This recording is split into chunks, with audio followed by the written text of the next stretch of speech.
Ja som dobrý pastier. Dobrý pastier kladie svoj život za ovce. S obrazom dobrého pastiera sa stretávame každý rok na 4. veľkonočnú nedeľu. Tento obraz Ježiš používa, hoci nám možno už nie je taký blízky, pretože s pastierom sa tak často nestretávame, ale azda predstavivosť môže doplniť to, čo nemáme z osobnej skúsenosti. Pre človeka v Ježišovej dobe pastier bol obrazom každého dňa.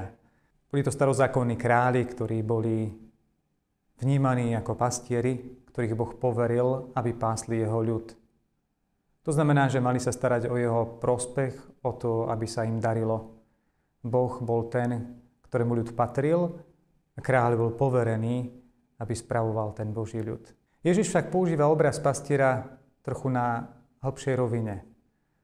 Už nehovorí len o tom, že pastier potrebuje, alebo pastier má sa postarať o všetko to, čo ovce potrebujú, tie, ktoré sú mu zverené, ale používa obraz pastiera v tom zmysle, že pastier kladie svoj život, dáva svoj život za ovce.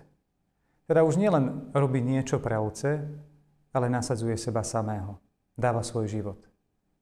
Aby, ako na inom mieste čítame, aby mali život v plnosti. A to je to krásne, čo nám obraz pastiera chce aj dnes povedať.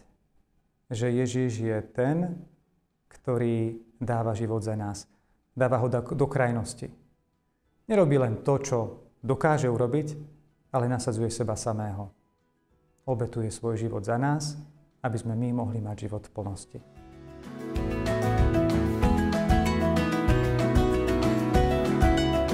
Skúsme azda v nasledujúcich dňoch pokúsiť sa urobiť niečo viac, než musíme.